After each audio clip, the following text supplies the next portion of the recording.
If there was one team that I would never put any money on in any direction, it would be the Philadelphia 76ers. I have no idea what to expect from them because there's a world where Joel Embiid is somehow healthy, Paul George is somehow healthy, Tyrese Maxey goes back to his 23-24 level of play, if not above that, because he's still young enough. He should still be making leaps to his game. Quentin Grimes comes back and is effective. VJ Edgecombe gives them a spark in year one. Like, there's a world where this Sixer team, everything works out, and they're the favorites in the East.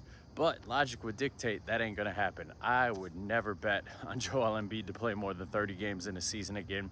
Knee injuries don't get better the older you get. Paul George, even if he's healthy, he's still at a different stage of his career. Impact-wise, he's not the athlete that he once was.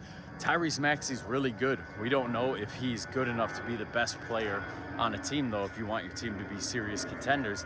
And VJ Edgecombe, I really like him, but there's some weaknesses in his game, so him making a huge impact in his rookie year, it might just take time. So the Sixers, they are the ultimate boom or bust team this year, and you just can't rely on them in any direction. So if you guys are out there making over-under bets on the Sixers, you are a much bolder person than me. Personally, I wouldn't touch them. As far as what I expect from them this year, I expect Joel Embiid to miss a bunch of games. I expect Paul George to not only miss a bunch of games, but then when he does play, look like he looked last year, where he didn't look like Paul George anymore. He looked like the Monstars had stolen his powers in Space Jam. So I'm not predicting much from this team. I think they'll be in that 9-10 conversation, play-in wise, just because they can't really afford to tank because they owe their pick to the Oklahoma City Thunder, and they have so much money tied up into these guys that tanking just doesn't make sense for them. But I still don't have high hopes for them health-wise. So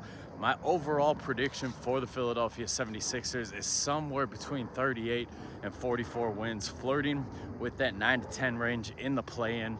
And another disappointing year from Joel Embiid, another injury-marked year from Joel Embiid. Maybe at the trade deadline, we see them try to get off that Paul George contract. I don't know who would possibly be a suitor for that unless the Sixers are going to throw some major draft capital their way. But buckle up, Sixer fans. It's going to be a rough year. If you are a Sixer fan, hop into the comments, man. Let me know. Are you guys just ready for this era of the Sixers, this iteration, the Joel Embiid era? Are you just ready for it to be over and for them to start with something new? Or do you still have hopes that Joel Embiid is going to figure this out eventually?